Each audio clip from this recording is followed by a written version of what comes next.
Ladies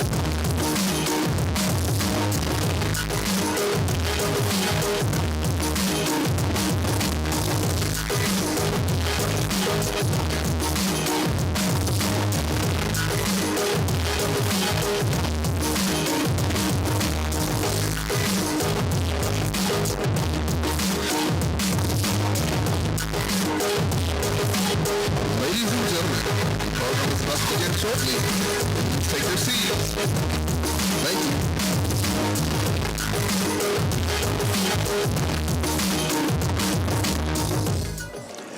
Good morning, good morning. We are live for our Westside Transform Westside Summit. I'm John Ahmann. I'm the President and CEO of the Westside Future Fund. I am very grateful to be your host this morning. We're having a really exciting program. But for many of you who are in our Westside family, who have been coming to these summits, know that we lost a joyous team member very unexpectedly, and we had to cancel our last summit. So this is our first summit without her, and what I'd really appreciate on behalf of her and her memory and the spirit she gave to this event was take a moment of silence for Nicole Jones, and please think of her and her family.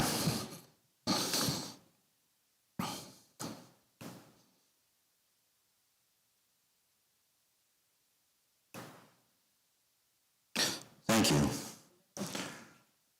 So, one thing we always appreciate about Nicole was her joyous spirit and welcoming people. One of the things I want to do in that memory is welcome anyone who is a newcomer here this morning. So if you are a newcomer, never been to a Transform Westside Summit, please raise your hand. All right.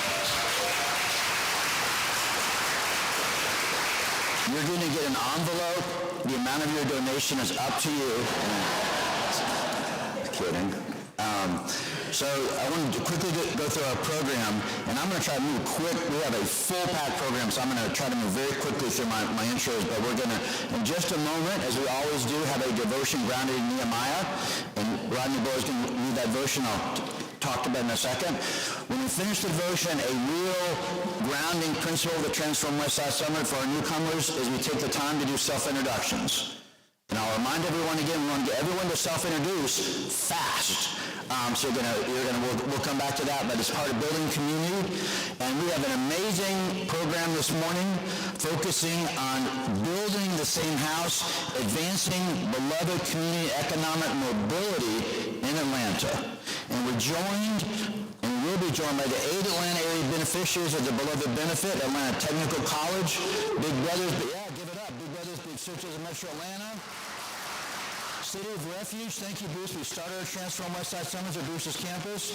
Latin American Association, Morehouse School of Medicine, New Life Community Alliance, Partners for Home, and the Westside Future Fund, with a conversation moderated by award-winning journalist Amara Walker. Yes, thank you for being here. All right, do you like to walk? Raise your hand. Yeah. Do you like to jog at any speed? All right. Do you like to bike? Yes. We want you on September 27th to ride for the Westside. So come on out. It's a great event. We have Rose Scott as our MC. We're activating at our facility, 970 Jefferson Street. So we'll have an 11-mile bike circuit. We'll have a timed 5K that's an official for the Peachtree Road Race. We have we're really proud of it because every year we work to improve it, a heritage walk to learn about a lot of the amazing history on the West Side. So it's a heritage walk you can walk through the neighborhoods. We have breakfast, refreshments at the end. We have a lot of different activation at 970. And also, there's a historic church on the heart of English Avenue, St. Mark's Church. Many of y'all may know it. But we're also doing Ride for the Westside and having an event there and activating right at the historic church. So please register. You can see the QR code. We'd love to see you there. And to keep up on all that's happening on the West Side, we love not only talk about what we're doing, but all the collective great work is our newsletter. So if you haven't, please subscribe. And if you have ideas about that, please let the team know. And one of the things that is grounded in our work, and we had our 10-year anniversary last night. It was such a proud moment for all of us, and a collective moment, but we're grounded in restoration without displacement. restoration without displacement, and foundational to that is our program Home on the Westside. And our Home on the Westside program ensures that those with a connection to the Westside live, work, learn on the Westside are prioritized for our home building program. And what we want to do over time is now we're bringing more and more of our single-family homes online. And so one of the things we want to do, I think we're going to show some pictures. So if you have lived in the neighborhoods, worked in the neighborhoods, graduated Liberty Washington High School from the local HBCUs, we want you to apply because we also, as part of our program, award down payment assistance, part of the benefits from the what the benefit we'll talk about. So we have down payment assistance to help put people in homes, but this is one on North Avenue. Next one, please. On English Avenue, and many of these homes, and I know Dan has been a big champion of this, is formerly blighted land that has been rebuilt on. Next slide, please. Great. Next home. Great, I think we got one more. All right. Awesome. Now, thank you, and so thanks to the team at the Westside Future Fund. So I think over the rest of the year, we plan to bring another 14 to 16 homes online. Next year, we're after selling 40 homes. We have the land to do, we have the product to do it, but what is critical for us to do, that's why we're talking about this, is we need that pipeline of people that have that historic connection to the West Side. And I know I saw a couple. Raise your hand if you're part of our Home on the West Side program. So anyone is part of our West Side, Home on the West Side. Yeah, so if you want to learn more, Sean actually lives in the neighborhoods. Thank you, one of our big advocates. So thank you. All right, so now I'm going to transition to our devotionals. And we begin our meetings with the devotion. And I always read this statement to ground it. You'll also see it up on the screen. But it's become our tradition to begin our meetings with a positive, inspirational message from a member of our community. Recognizing that many in our community are driven by their spiritual faith to participate in the Westside revitalization effort. The time at the beginning of our meetings is an opportunity to share various inspirational reflections. While the speakers may articulate their personal faith, it's meant to be inclusive, inspiring, and meaningful with the story of Nehemiah as our guide. And there's really, I can't think of a better person, and he's done this before, and he always does an amazing job to give our devotion, Rodney Bullard. He learned about Nehemiah, I'm sure, from when he could first understand the English language, because his father was a pastor on the West Side, Paradise Baptist Church, a strong faith family. Rodney's had an amazing career. I have a long bio, but what is very special about Rodney's career, White House fellow. Rodney first learned about he knew about the West Side growing up, but he also worked in the U.S. District Attorney's Office. And with the U.S. District Attorney's Office appreciating what was wrong about what's going on the West Side, they've started a very important program to give people a second chance. And then along the way, Dan and Rodney linked up and started the Chick-fil-A Foundation, I think, right? And Rodney really, I know, grew that foundation, across the country and across the country. And when we started the Westside Future Fund, I was reflecting as part of our 10-year anniversary. When we first met Dan, it was with Rodney, and part of designing these summits. Bruce was a big part of that. Thank you, Bruce. But being grounded in this devotion. So it's a really special moment that Rodney has given us this devotion this morning. So please welcome Rodney on up to give our devotion.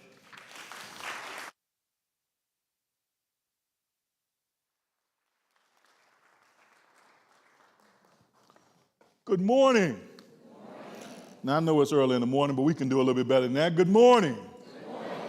It is an honor to be with you all. It was an honor also to be with many of you all last night to celebrate the 10th anniversary of the Westside Future Fund, and that is worthy of a clap and a round of applause.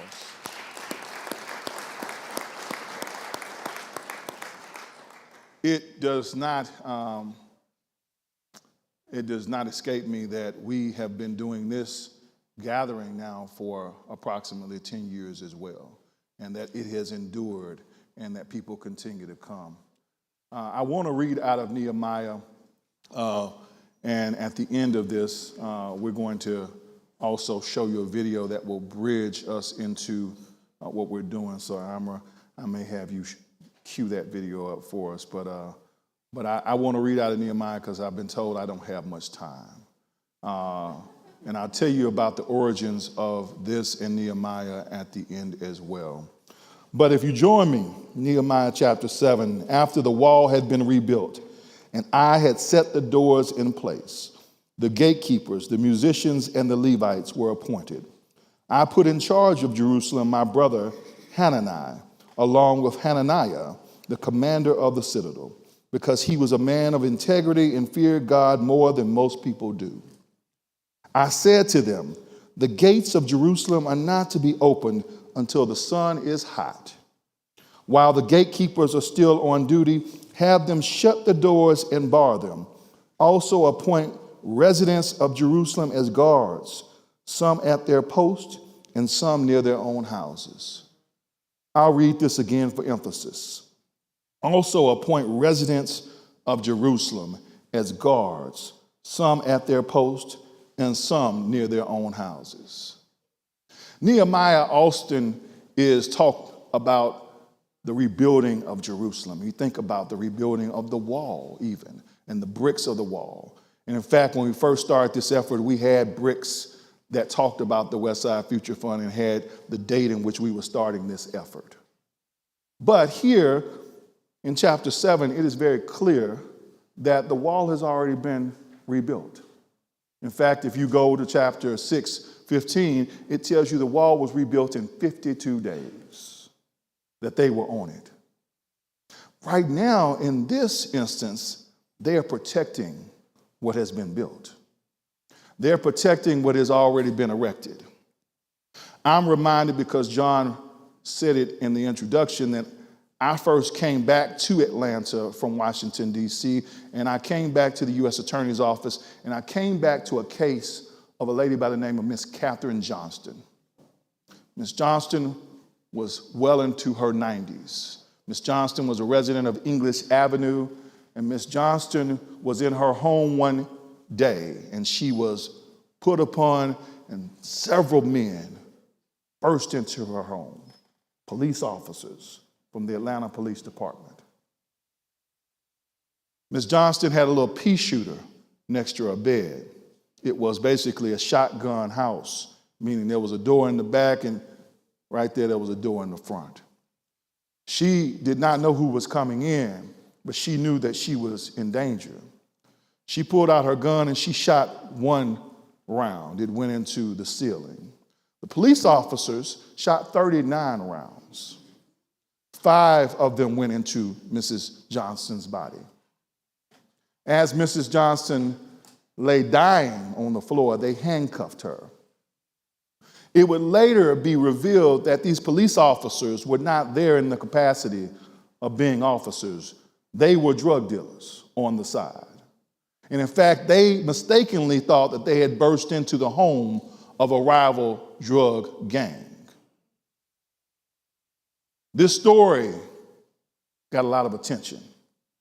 And at the time in which I had gotten to the U.S. Attorney's Office, we were prosecuting these police officers. And so even more attention was given to the fact that the wall on the west side was broken, that there was a city, Jerusalem, the west side, English Avenue, Vine City, that was in disrepair, that needed to be rebuilt. And so several of the corporations, several of the leaders, several of the politicians came together to try and do something about it, but frankly did not know what to do. It was only until the Westside Future Fund was erected was there a codified effort. And so now, 10 years later, we see not the completed wall, but we do see progress. We see progress that has occurred.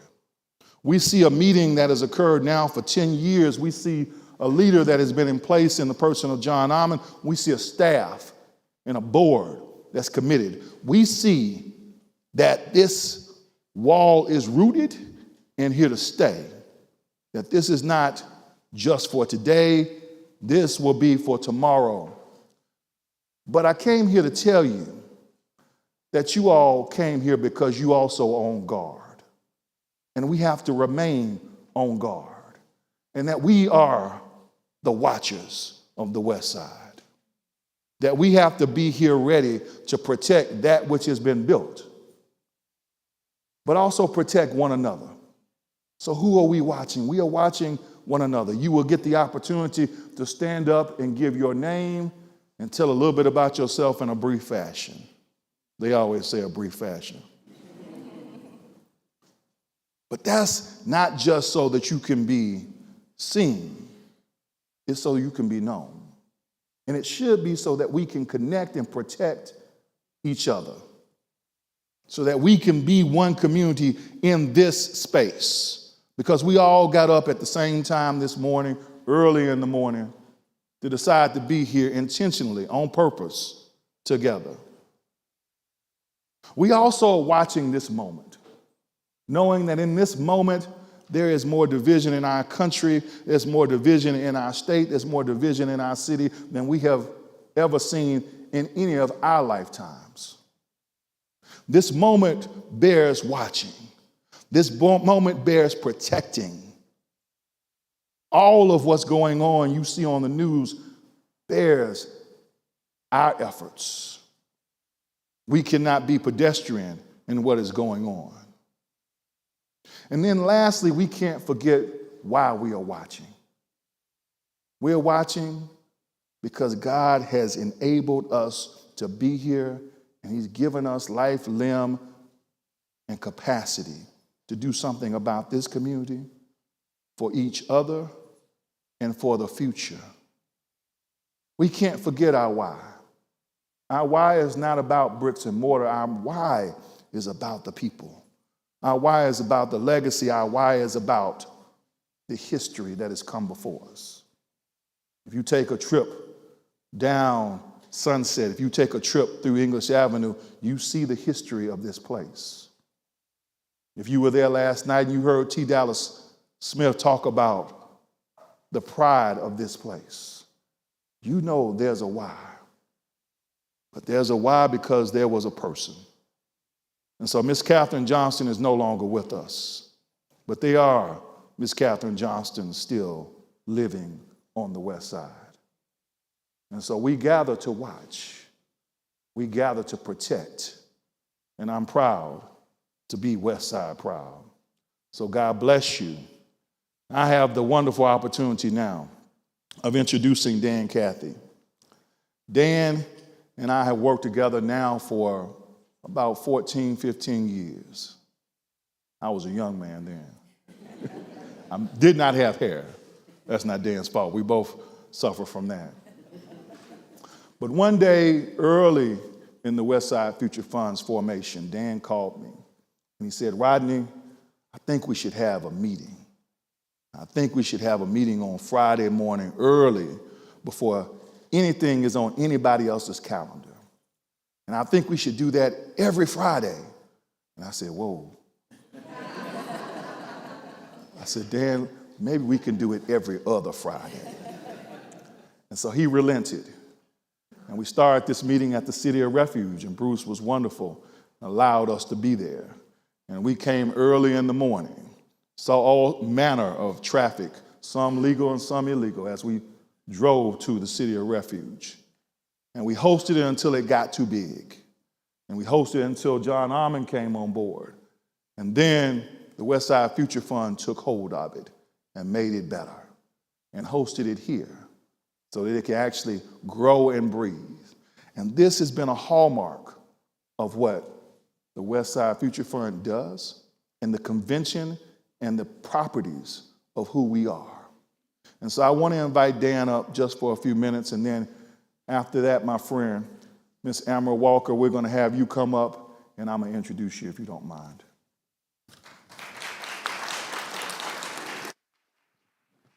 So Rodney's my big brother, as you can easily see, and it's just a delight to be here with you today and to continue on the message of realizing that to whom much is given, much is required.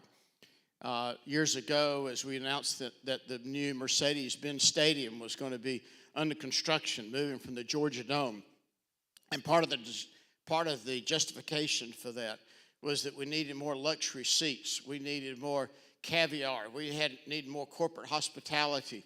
It was a perfectly good feel where we were at, but yet the financial models of how you operate stadiums and professional teams and major events was being questioned on what I thought was a perfectly good stadium, which everyone else did as well. But what really gripped my attention is that while chauffeur-driven limousines and corporate entertainment was going to be elevated to a whole new level, that across the street on North Side, quite a chasm existed, where there we had people that were digging through a trash can to try to find something to eat. And just the picture of that really was a deep, deep conviction for me that as enthusiastically as we would support Arthur Blank and the development of the new Mercedes-Benz Stadium, that we somehow had to have an equal element of compassion for those that were across the street. The chasm was incredible, and somehow we together could step in the gap in some way. Very inspired by Bruce Deel that's here, whose family had sacrificed everything to minister to those at City of Refuge. Very inspired by John Ahmann and his incredible, remarkable leadership, where even though he's a Caucasian guy, but he's working in a predominantly African-American community, that people saw through the color of his skin to see the heart of genuineness and love, motivated and inspired by his Christian faith, which really brings me to the table. And why I'm here is because I feel a deep, deep conviction that we have to be here. I could sermonize on how this has meant so much to me personally. I would share the little story. I was reaching in my back of my car this morning to grab a hat. I got Chick-fil-A hats. I've got Trillith hats and so forth. But last week somebody sent me a white hat of this and a black hat that says, "Don't play it safe." And so I just want to encourage you that when you get to the fourth quarter of your life, you don't have to play it safe anymore. In fact, you can just go for it. I had a conversation with Jenny Pruitt, who was she was what I call the K-author of Atlanta. She was Atlanta Fine Homes, and we were meeting at my second favorite restaurant in Atlanta, the Varsity.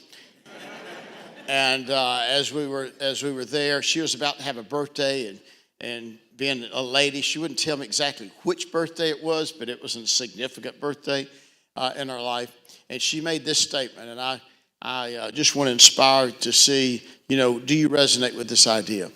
But she says, as I'm getting older, I'm getting bolder. And so I want to encourage all of us, let's get bolder. Let's get bolder in the intentionality of who's in our database. Let's push the edges of comfort with people that are very different, perhaps, than we are. But let's learn how to have constructive conversations and to find the middle ground. And hopefully we're doing here at Westside what other communities desperately need to do across our very divided nation, that we can bring unity. I love the favorite part of the Lord's Prayer. Jesus taught us to pray, may we be part of bringing heaven on earth as it is in heaven. And let's make a little heaven on earth. I feel a little heaven on earth right here, being with all of my friends and neighbors who share a common concern of humanity for our brother and sister. So God bless us all. May we be courageous. May the work continue. May God give us the strength that we need, the resources we need to do the important work as lives are at stake in the very time in which we sit here right now. Thank you so much.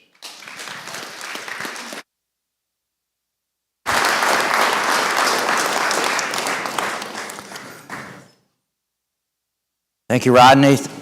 Thank you, Dan. You really appreciate the remarks. Katherine Johnson, there's a park now in English Avenue, Katherine Johnson Memorial Park, named after her. And back to, Grounded in Faith has been such an amazing part of this journey for me. And Rodney reminded me, these neighborhoods have been some of the most violent in our city, life-taking neighborhoods. But what for me becomes the living faith is to see them become life-giving. And that's a resurrection. And so I am grateful for that opportunity and for your remarks this morning and long-time leadership. And one of the things we do about building communities to get to know each other. It's hard to love that neighbor if you don't know that neighbor. So we're going to take the time to do self-introductions. We always like to go fast, but we are really going to hit the gas pedal this morning. So when we do the self-introductions, the reason for this is that we all matter. We all matter, and we are all a part of it. So that's why we take this time to self-introduce. So I'd like you to say your name, quickly say where you could say, I live on the west side or where you work. I want you to think in your brain, John said 10 seconds. Remember that. John said 10 seconds. I got this mic in my brain saying, no, not 30 seconds, 10 seconds. Because we got to move. We got to move through the crowd. So please, we want to recognize everyone. We want to keep it moving. So we're going to start with you. You ready? The 10 second? You feel prepared? All right. Stand up. When you speak, hold the mic close to your mouth so it can pick you up. Mike McClure, Organizing Director for Black Male Initiative, organization that is slated to knock 3 million doors for the electoral cycle next year, and we knocked 1.6 million last year. Sam, was that Sam? My name is Rejoice. I run a Skills First Hiring platform for youth, and we're supporting thousands of youth in Atlanta. I love this place. I love these people. They've helped me so much, and it just feels so good to be home. All right, y'all. This was awesome. We can't do this through the, right? Look around. I know we all got something to say, but play 5 seconds. So we want to do name. Let's just do name. All right. Pressure's on, right? Jerry Kiernan, AP Campus Insights Media. Good morning, Danita Knight, President and CEO, YWCA Greater Atlanta, and bringing back the Phyllis Wheatley Westside YWCA next year. Good morning, ladies and gentlemen. My name is Keith Renault. I am a resident of English Avenue. So nice to see the crowd here. All right. Good morning. I am Thelma Renault, and I was born and raised here. Just in English Avenue, and I'm so glad to be here this morning. My name is Matthew Coleman. I'm with VI Capital Lending, and I'm part of the Atlanta Black Chambers. Thank you. Hi. Good morning, Neil Shorthouse, Partners in Change, Personal, Social, and Economic Upward Mobility. Check it out. Robert Leach, Atlanta Technical College, educating and training people for over 60 years here in the community. Good morning, family. Shadrach Kawi, Community Affairs Coordinator at the Atlanta Technical College. Oh, this one. I'm sorry. I'm trying to go that way. What's up with that? Right. Good morning, everyone. I'm Valerie Madison, representing Microsoft and hoping to do community work with you all and keep our promise of social responsibility. Good morning, Whitney Ward, Principal of CRE Endeavors, Multifamily Fund 1. My family's from Adamsville, so I'm part of the West Side as well. John said 10 seconds. I'm just kidding. Good morning, my name is Bria Carr. I currently serve as the president of the Washington and Historic West Side Village, which is a condominium association of 150 units right here on the West Side. Happy to be here. Good morning, Pierre Gaither, Chief Operating Officer for Big Brothers Big Sisters, Metro Atlanta. Good morning, my name is Maggie Noel. I moved from Boston in 2016 to attend Spelman and fell in love with the West Side. Hell yeah. I'm a paralegal. All right, my name is Deontay Lee. I'm part of Big Brothers Big Sisters, Director of Human Resources, Morehouse alum, so my ties. We're looking for a Vice President in Finance, so if you know anyone, see me after. Good morning. My name is Sandra Bush, and I'm retired after 34 years in higher education. Good morning. I'm Leila Gill with the NID Housing Counseling Agency and the Empire Board of Realtors. Hi, I am Archie Emerson. I am the proud broker agent, a dedicated realtor, and I service the Westside Future Fund as one of the broker agents. And I've been doing this area since 1991. Thank you. Paul Duke, Spring and Staffing, part of Randstad, and anyone who's looking, especially you, my brother, we might could find that for you. There you go. Hi, good morning. My name is Christina Dixon. I'm the founder and CEO of Greenlink Partners. We work with large-scale events like InvestFest by Earn Your Leisure, Bronner Brothers to help with programming and also scholarship sponsorships. Thanks so much. Good morning. My name is Assad. I'm not with Chick-fil-A, but I do love some breakfast. I'm with American Terry Supply in the manufacturing business. I'm Dan Cathy, and I'm part of Assad's security detail. Sheldon Hill, Foreclosure International. We save homes and saves people's lives nationwide, 37 years. Good morning, all. My name is Samira Ajani. I am a 20-year resident of the city, living in Mosley Park, and a friend of the West Side. Thank you. Hola. Hi. My name is Keitra, and I'm the founder of Marty's Kitchen, and I wouldn't be here without all the help of the people here, so thank you. Hi, I'm Ryan. I live in the Riverside community, and I work just around the corner in BioSpark Labs. My name is Melissa Story, and I also work just around the corner in BioSpark Labs. Hi, I'm Noriko Walker. I'm with Georgia Tech Real Estate. Hi, Alexander Easterling. I'm the executive director for a youth mentoring organization called Athletes Mean Excellence. Claude Gatlin. I'm with Atlanta Area Council, Boy Scouts of America. Good morning. I'm Claire Jackson, and I have a real heart for the West Side. I have the honor of serving on the board of the Atlanta Humane Society and Paw Kids. Hello, everyone. My name is Laura Janvier, and I'm really excited to be here. And I actually will be a resident of the West End, Oakland City area very soon, so I'm looking forward to moving to the West End. Good morning, everyone. Such an honor to be here. I'm a designer from Africa, from Nigeria, to be precise. My name is Kokumi Africa, and I support entrepreneurs in Nigeria and across the globe. I'm here for a project, and you're all invited. Thank you. Good morning. My name is Krista. I live in the West End since 2013, and I am an education equity advocate. Good morning, everyone. I'm Chris Hyder-Bardil. I am a proud resident of Washington Park and the clinical director for Families First. Good morning, y'all. My name is Kai Harris. I lead community outreach on the West Side for the Southern Poverty Law Center.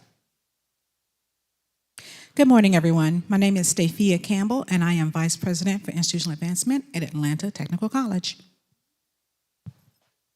Good morning, Alan Young, native Atlantan. Good morning, everyone. My name is Alyssa Padaway. I'm the development coordinator for Trees Atlanta, and we're based in the West End. Good morning. I'm Mike Vinsacquera. I am also with Trees Atlanta, and if anyone in English Avenue sees a bunch of concrete disappearing in the next few weeks, it's because we're coming back to plant 70 trees in November. If you'd like to plant those with us, come see me afterwards. Marty Benton, Special Assistant to the CEO of Frontline Response.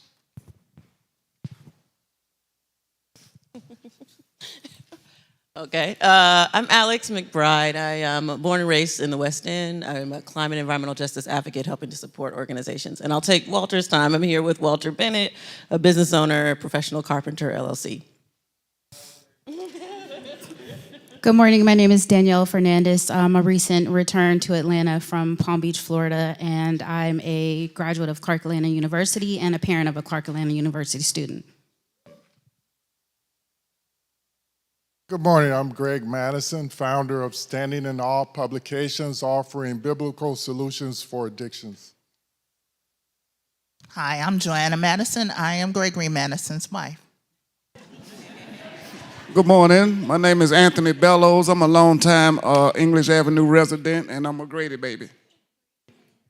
Happy Friday. I am an Atlanta native, and I'm Sherry Harge with Goodwill of North Georgia. Good morning, my name is Dante Rameau. I'm the co-founder and CEO of the Atlanta Music Project.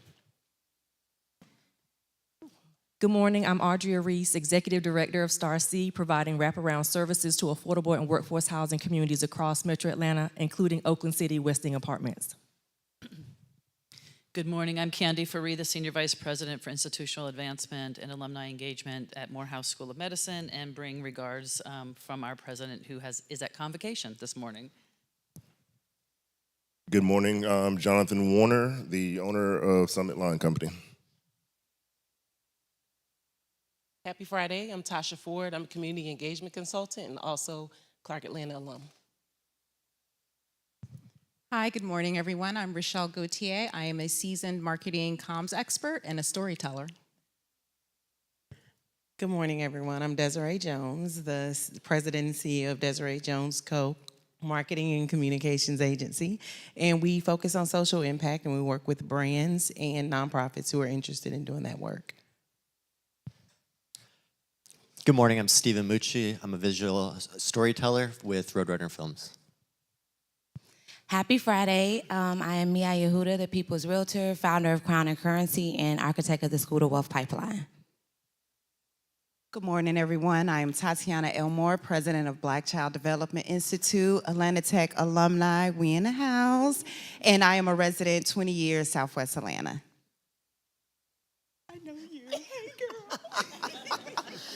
Hello, good morning. I am Tracy Coleman. I am the director of Grow Montessori School that's located in the Asheville Heights neighborhood.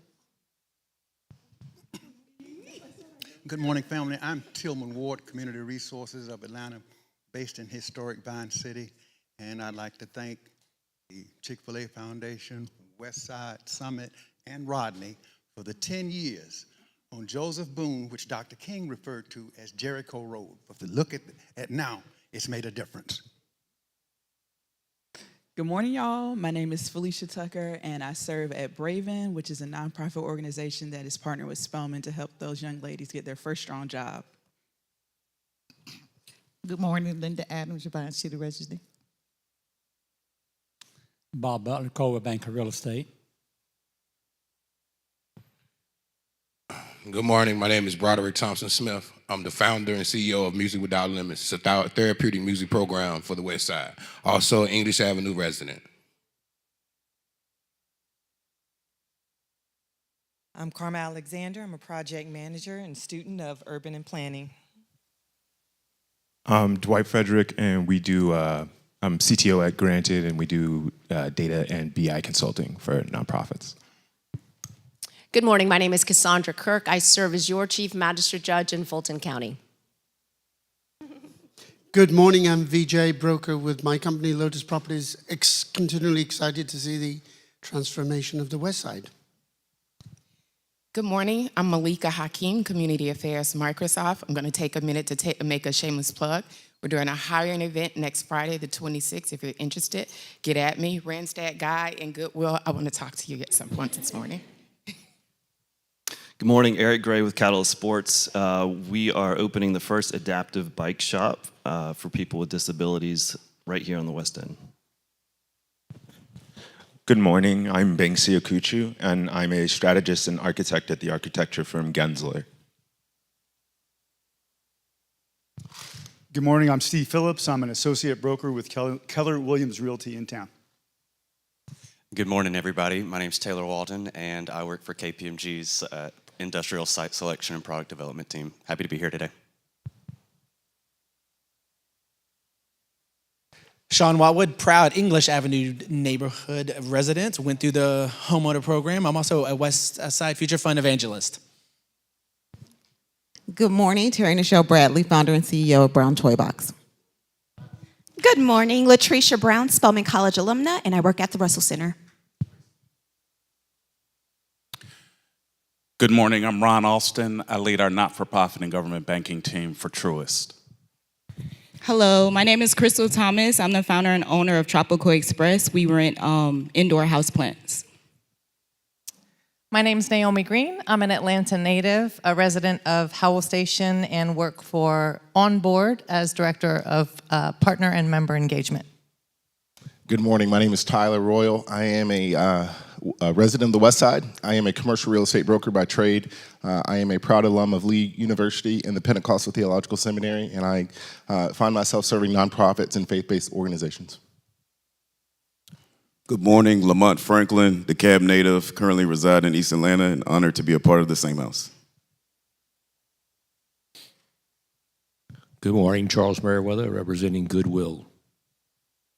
Good morning, Nicole Dillard with Cadence Bank, focused on community finance solutions, and I'm a West End resident. Good morning, everyone. My name is Cal McGarry. I'm a new resident to the city of Atlanta, and I work for a PNC Bank as a treasury management officer. Good morning, my name is Valerie Williams, and I am the proud president of the Atlanta Alumni Association of the Booker T. Washington High School, class of 1982, and it's in my DNA. Good morning, Denise Paris, Vice Chair of Neighborhood Planning Unit T, which serves Southwest Side, including Ashview Heights, Just Us Neighbors, and Morehouse School of Medicine. Hey y'all, I'm Dave Martis. I'm the secretary for NPUT, a nurse at Hugh Spalding Children's Hospital, and also secretary for West End Neighborhood Development. Good morning, y'all. Wendy Cooper, replant to Atlanta. So happy to be back and looking forward to being a Westview resident. Good morning, I'm Andrea Smith. I'm the Chief Development Officer for the Latin American Association and a resident of the Westside. Good morning, I'm Whitney. I'm the Managing Director of Grants and Government Relations for the Latin American Association. Good morning, I'm Amy Woodson, Chief Operating Officer for the same house. Good morning, Maria Supporta with Supporta Report and Atlanta Way 2.0. Good morning, I'm Kim Estes, a fan of Westside, a former resident of Westside, lived in Atlanta for 27 years, active civic leader, moved to DC, I'm back. Jeff Koski, KB Advisory Group. Good morning, everyone. Michael Bryant, CEO, New Life Community Alliance, South DeKalb, and fast becoming a friend of the West Side.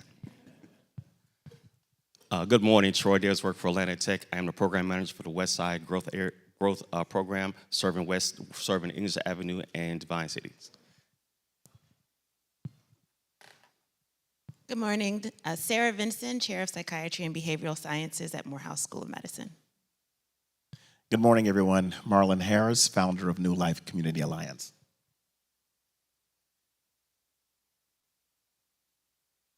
Okay. Amara Walker, good to see you all. I'm your moderator today.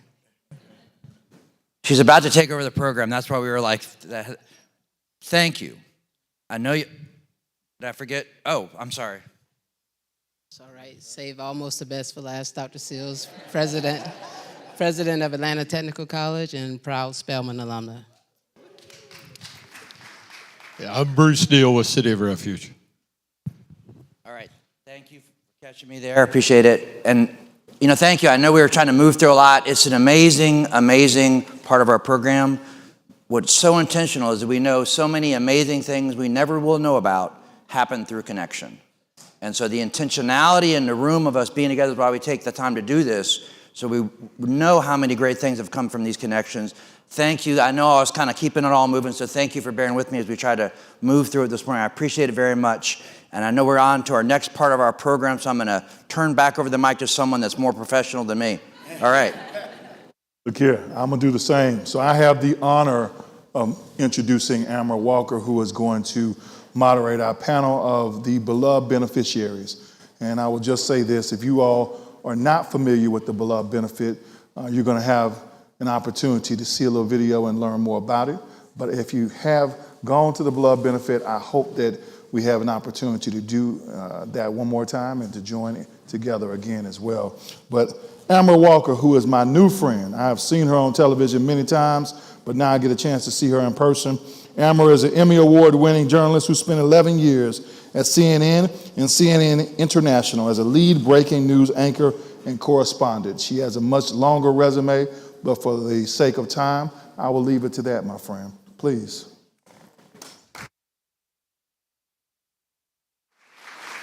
Thank you. I don't know if is my mic on? Great. Well, it's really great to see you all, and I so appreciate the fact that we had that moment to introduce ourselves. Don't we all feel a bit more connected now? I feel like I know all of you. Thank you so much for having me, and I want to start this by saying that, unfortunately, I did not get connected with the same house and the beloved Benefit and Rodney Bullard, Amy Woodson, and the entire team until this year. And I say unfortunate because I wish I had known about the organization and been involved sooner. I've been so impressed and truly so inspired just by the passion and the dedication and the love that this organization and all of you have for your community. So, you know, as a journalist, sometimes I say former journalist, but I'm always in learning mode. This is why I have a pen and some paper, because I am genuinely interested in this conversation. I want to learn from our panelists and just to see the impact that you all are making. So we've got an interesting and fun panel in store, a great conversation that we're going to have, and I would like to invite all of our panelists up. Please take your seats, and we're going to go around and we'll do, I'll give you more than 10 seconds. How about a 20-second introduction, your name, your organization, and a one-liner of the mission of your organization.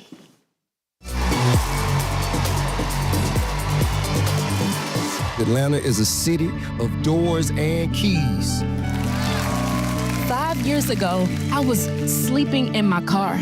Today, I'm a homeowner on the historic Westside.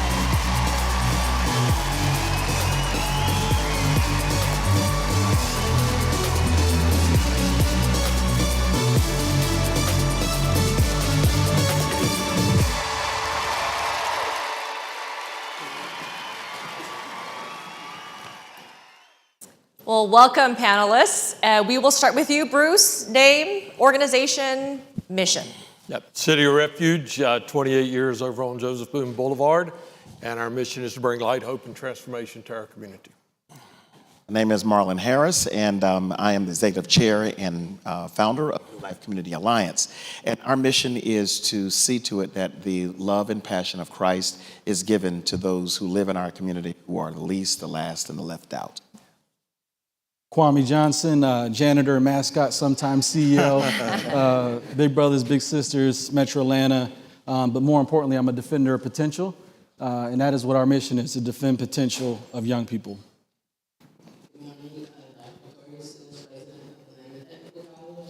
We've been serving Atlanta metropolitan area for nearly 60 years, and our mission is economic mobility, and we're here to help people get to being able to afford to live in the city that they love to build. Good morning. Santiago Marquez, CEO of the Latin American Association. Our mission is to help Latinos stabilize, adapt, and thrive so they can achieve the American dream. Good morning. I'm Dr. Sarah Vinson, the Chair of Psychiatry and Behavioral Sciences at Morehouse School of Medicine. Our mission is leading in the creation and advancement of health equity in the pursuit of health justice. This feels unfair. I'm John Ahmann, President and CEO of the Westside Future Fund. Thank you again. On behalf of the great team of the Westside Future Fund, we have as our vision statement, how do you help build a community? Dr. King, we'll be proud to call home, reflecting he last lived in Vine City on Sunset, and I'm proud to live on that street now myself, and we're a place-based initiative on the historic West Side. Wonderful. Well, welcome and thank you all for being here. Our theme today is building the same house, and each of you represents how you guys are serving Atlanta in just extraordinary ways. And we like to hear how beloved community values, along with leaders and partners like Dan Cathy, Rodney Bullard, Arthur Blank, how they are helping power your missions. And I like to hear from each and every one of you. So we'll go in the line again and we'll start with you, Bruce. Yeah, sure. So being on the West Side past 28 years, obviously has been referenced a couple of times. Dr. King lived on Sunset and often referred to the beloved community. And so we're striving to bring those elements of belovedness to our community in many ways. And with Dan and with Rodney and with John and with the Westside Future Fund and with the beloved event that takes place through the same house, we've been able to connect with other great nonprofits in the city that are doing incredible work. We've been able to elevate our brand, and also the financial resources that come in help us to expand and enhance the services. So it is a collective impact collaboration approach that makes us all better as we move forward. It sure does. We've had much the same story. Our organization is in the East Side, but we have the exact same mission. We found that the mission of the same house with Rodney, of course, with with Dan and with all the others that are a part of this, this wonderful vision, it creates community, this idea of unity. You can't help people if you are doing it by yourself. But when you're doing it together, there is this power and strength that comes from it. And that's what the same house has done. And that's our heart. So the connection was very organic and real. Same for us. The same house represents bringing people together. And if you think about it, that's what mentorship does. And also brings people together from different walks of life. I've met about 4 or 5 bigs since I've walked in here, and all of you all told me that you got more out of it than you put in. So that's what the same house is all about. Rodney Bullard is my big brother. Dan Cathy, the Chick-fil-A Foundation, we were one of the first grants. And also Arthur Blank was a big brother in college. So this is, you know, all about mentorship, and that's what we do. And in particular, in this divided world we live in, bringing people together from different walks of life through mentorship. Well, same. Again, our mission about economic mobility, but the same house connection really need to amplify our message, to amplify the resource that we are for the city and for the metro area, and those concepts around the beloved community. And you can't live in a house and just let one of your rooms, be dilapidated, right? So you have to make sure that you're really addressing it across the board. And so being a beneficiary is really help amplify what we do. One of the things when I host people on campus and they go to the lab and they see all the great hands-on, they're like, wow, I didn't know you guys did all of this. And so I think part of the same house has helped us not be that kept secret and really helping the community understand the amazing resource that we are so that they can maximize all that we have to give. Yes, and when we live in a world where some people are not seen as human beings, the idea of all of us being under the same house and being part of this beloved community is very powerful. And it means a lot to my community right now. And I would say this, what you have done to the least of my brothers, you have done to me. And that is exactly what we are all about at the Latin American Association, is trying to serve the most vulnerable in our community. And I think this exemplifies that. So I'm proud to be part of this. At Morehouse School of Medicine, we go where the need is. We are a community medical school. We have served youth on the Westside for at least 15 years. As far as I know, we're the only child psychiatrist, physician mental health providers serving youth in this area. And the Westside is not just where our school is based, but it is ground zero for all of our community outreach and the different sites that we serve. And so our mission of going where the marginalized are, going where the forgotten are, is something that animates what we do and informs where we serve. No, thank you. The Westside Future Fund, we were so honored last night to celebrate our 10-year anniversary, Westside Proud, and reflecting, Dan, pinning off your remarks, the Westside Future Fund was founded by many of those same companies that were Stadium partners and knew, led by Dan and Arthur Blank, something different needed to happen for these neighborhoods. The first thing we did our first couple of years was a Westside Land Use Framework Plan. I know many in this room participated. We want to hear exactly what the community wanted. And one of the things that I learned quickly was, one, people were tired of broken promises. People show up, ask what you need, and then go away. So the Westside Future Fund was really founded to be that organization that didn't go away, to resource the community's vision, to advocate for that community vision.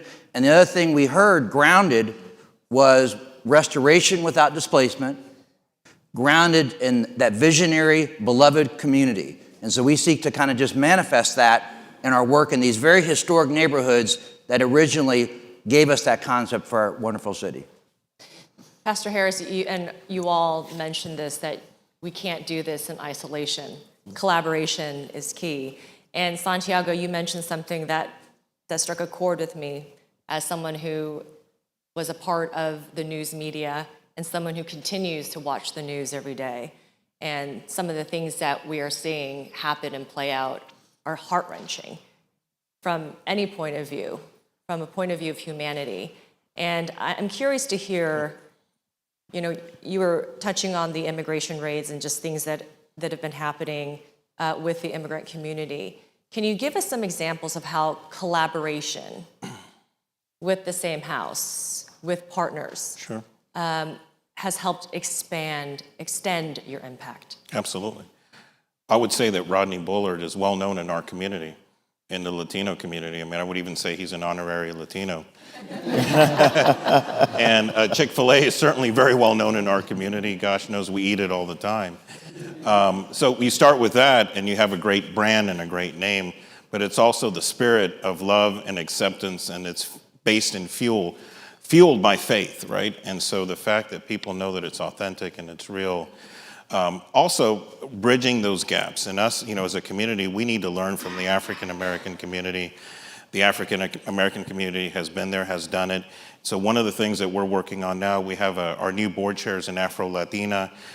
She just started in July, and one of the things that we really want to work on, we've talked about this for years, is how do we build those bridges, right? And how do we actually learn all about nonviolent protest and nonviolent movement that can help change the world, right, as we have seen it. And so we're really focusing on building those bridges. So you got to do it with collaborations. In terms of the work that we do, we can't do it alone. I mean, we partner with a lot of people up here to be able to help our community get from stabilizing to thriving. So it definitely takes a village. Yeah. Thank you. Kwame, can you expand on that and on collaboration and how it helps your organization make a bigger impact? Yeah, collaboration is part of our DNA. We have a saying called bigger together. We say that quite a bit. And we collaborate a lot with schools. I'm embarking on infusing mentorship in scale across public education. Just imagine if every young person got a mentor when they went to school. And we're doing that because all kids go to school. Even the water boys go to school. Not all kids get to benefit from youth development, if we're being honest about it. When I was 17, I went to prison for my behavior, and a lot of programs wouldn't accept me, but I still could go to school. So that's why I'm going to schools to make sure kids get the services that they need. And coming out of COVID, Ms. Crooms, the principal at H.A. Russell Middle School, came to me and said, "Hey, Kwame, I love your program, but I need a mentor for every kid in my school building." That was 600 children. I could pitch to you all to be bigs. I'll probably get about 20 of you all to sign up, but not 600. So we created a new innovative program called Level Up, where we have paid mentors from the community working in schools every day, mentoring kids every single day. We have classrooms on every hallway. Kids can get daily mentorship. If they're having an issue in their classroom, they can come down. Attendance is up, discipline is down, suspensions are down, and we're now teaching 20 cities in our network on how to do it. So we collaborate with schools because that's where all kids are. And if kids graduate high school, that's the fastest way out of poverty. Because a high school diploma is not the end at all, for sure, but schools is where we need to lean into to support young people where they are, where we get to reach all the kids, not just some of the kids. Wow. That's right. And speaking of schools bridging the gap, let's hear from the two doctors on this panel, who, by the way, are all ladies. Can we give a round of applause for that? We'll start with you, Dr. Steele, and then we'll get to Dr. Stinson as well. Well, definitely, I think this building on what Kwame said, at Atlanta Technical College, we really are looking at reaching back, not just waiting for people to graduate high school without a plan, but making sure that they're taking advantage of dual enrollment, making sure that they are understanding the career pathways that are available to them. More than 50% of our students come from households of less than 25,000. They can do one program with us and are able to earn $50,000 and $60,000. So that's how we're elevating households and making that generational impact. But it is about collaboration. When you have limited resources, you can do so much more when you work together versus trying to do it on your own. And so that's really our mission and our motto at Atlanta Technical College, as we look to truly transform lives through the power of technical education. Dr. Stinson. At Morehouse School of Medicine, we have a Child and Adolescent Psychiatry Fellowship, and that fellowship has young doctors in training who are actually based in schools and providing services. But in every youth mental health clinic we have, thinking about their school experience is critical to thinking about that child's overall health. So we talk about social determinants of health, but there are social and psychological determinants of educational achievement. And that is key to how we think about the health of youth, because it's never just about their diagnosis or the medications or the treatment. It's about their community. It's about their ability and the support that they need to realize their potential. And we understand that school and education are critical to them being able to do that. Thank you. And Bruce, I want to hear from you as well, because we were speaking moments ago, and I'm just taken by the impact and the growth of City of Refuge. Talk to me about some examples of collaboration that has helped you have a bigger impact. Yeah, well, collaboration is the only way it works. We learned early on that none of us can do everything, so find best-in-class partners, bring them together with same motivation, same drive, same desired outcomes. We partnered with Westside Future Fund and John for many years, Atlanta Technical College, one of our main partners with our education program and our school on campus, vocational training partners. So to Kwame's point, education, high school graduation, critical. If they're not going to secondary education, vocation becomes critical, right? Livable wage, earning opportunities. So at City of Refuge, we offer vocational training in auto technician, culinary arts, cybersecurity, coding, security personnel, customer service, hospitality. Will actually graduate our first welding class at 10 a.m. this morning. So excited about that. You know, so if individuals have the opportunity to have a livable wage, there's a better chance they're going to have secure and safe and long-term housing, which means their families are going to be more secure, which means the community becomes more secure. So just trying to look around and seeing what are the pieces that we're not good at that we could bring partners into our campus, provide that space at no cost to them, and we move forward together. You are all leaders here. You're all leaders in your community.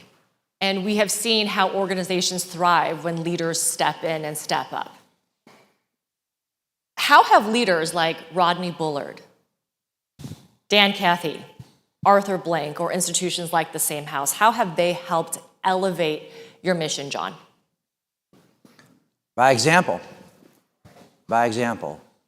So what I love about an amazing Atlanta business leaders like Arthur Blank and Dan Cathy was that they exemplify what I love about this city as an Atlanta native, is that the business community, which in many ways doesn't have to do it, if you think about the fundamental, to turn around and care about the city, because some of the most pressing issues our city has faced have been addressed head on by the business community. And so, you know, Dan and Arthur Blank exemplify that as business leaders who have amazingly successful businesses, but take that abundance that they have generated and then think about how they can give back to the city. And so for me, being in the shadow of that example is an amazing inspiration. Yeah. Pastor Harris. Yeah, I think that role modeling, being able to take the resources that these organizations have and these leaders have, and to leverage it for people that are the poorest among us. There's a responsibility that we have, that when you have resources, affluence, influence, whenever you have connections, that you don't hoard them for yourself, that you give them out. I mean, that is not only the message of Christ, it's a message of all faiths and all religions. This is what Dan Cathy, Rodney Bullard, this is what the Same House, the Beloved Benefit, this is what they do. It's not just enough for you to be blessed. Blessings aren't blessings until you give them to those who do not have them. And that's been the heart of our organization as well. We found ways to bring together educators, doctors, attorneys, people that are affluent, middle class individuals, and to bring them to the table and sit them right beside people that are homeless, at risk of being homeless, unhoused, those who are ex-offenders, and finding ways to say, you have this background, they have that background, but we all have the same background. Where's the humanity that we can connect and leverage our power for someone else's powerlessness? And that's what these leaders have done for us. They're connectors, right? They elevate your mission. They bring people together. What do you think, Bruce? Well, I think one of the key things, Mr. Blank, Arthur's been an incredible friend, so has Rodney for a long time. For me, the prime example is Dan. Met Dan a number of years ago, and Dan's obviously very successful. Chick-fil-A, a big corporate celebration organization in our city, in our community, and around the country. But the thing about Dan is when he came in and we met 15, 16 years ago, he didn't come in with the answer for the West Side. He didn't come in saying, you need to do A, B, and C, and here's your path forward. Dan came in asking questions. What are the issues? What do people want? He had environments like we have this morning. He's the one that initiated. Let's come together. Let's let the community talk to us versus us talking down to the community from our perch of success. And so I think when individuals who have been successful in life will sit down and become the learners, not just try to be the teachers, I think we all are better together. They're great listeners, absolutely. Kwame?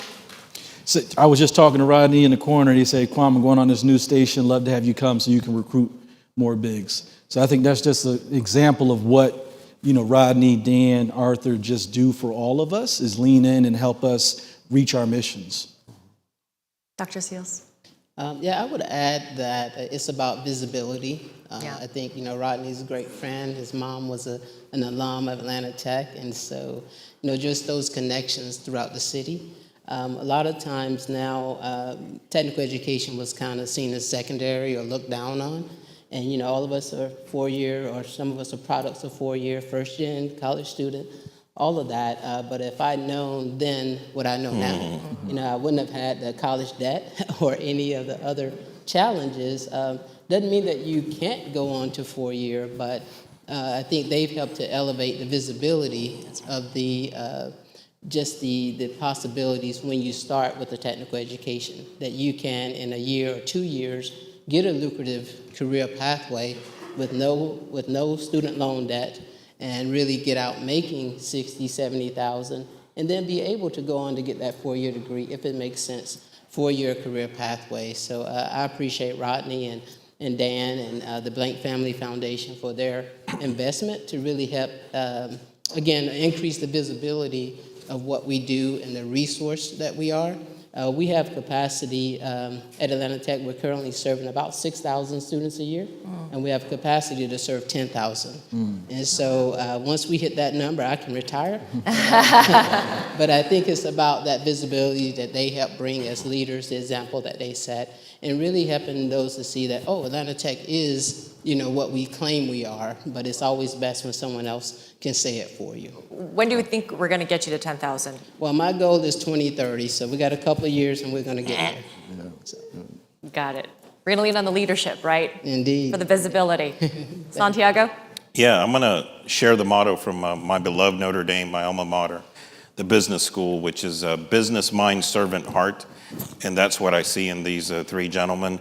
I've learned a lot from being around Dan and Rodney. When I get to spend time with them, I just kind of be quiet and listen. They have a lot of valuable insight.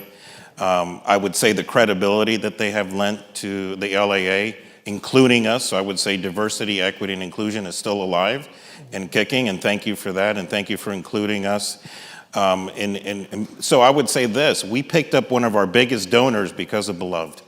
The first time we were a beneficiary, met the person there, and now they have become, to the tune of this year, we're getting a gift for $925,000. Wow. And so that has all happened because of us being part of this. And so thank you for your example, and thank you for including us in this. Dr. Stinson.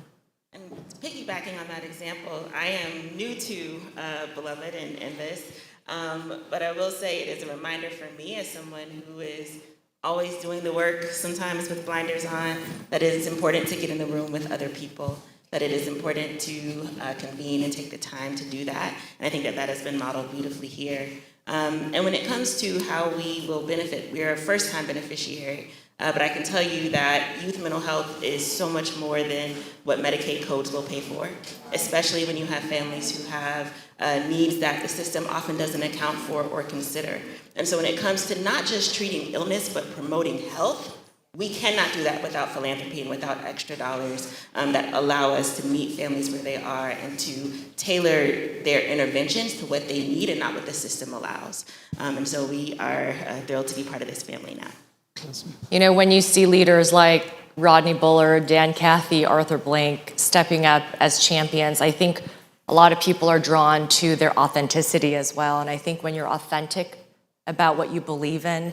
People trust you, they're attracted to you, they engage with you, and this is what brings people together. What we've heard today is that building the same house is more than just a metaphor, right? It's about shared values. It's about these partnerships that we were just talking about. It's about these champions who help raise our voices, help with visibility, amplify the work that you are all doing so tirelessly for the community with your passion and dedication. Together, that's how we build a stronger and more beloved Atlanta. Thank you for being here and being a part of this conversation. Thank you.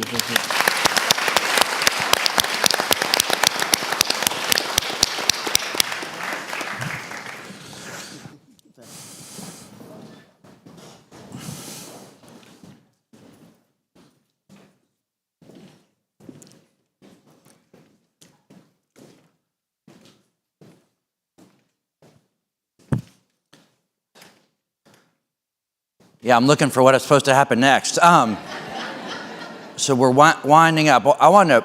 Was reflecting on that last question about the same house, and one of the things I was thinking about was the parable of the Good Samaritan, and in the parable of the Good Samaritan, how the Samaritan leaned into the other that wasn't supposed to happen, because it was in terms of that. And what I really love about the same house is it really exemplifies that.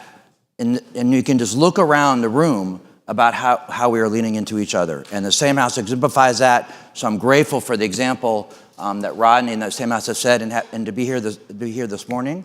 So our Transform Westside Summits, if you're new, we'd love for you to come back. We do this on the third Friday of the month. So the next one will be in October. So please come back. We'd love for you to talk it up on the media so you can see our hashtag, so please talk it up. And please, our Ride for the West Side is a week from tomorrow. So coming out for a Ride for the West Side. Thank you for being here this morning. Let's just end with a big kind of releasing energy, round of applause. It's been a great morning.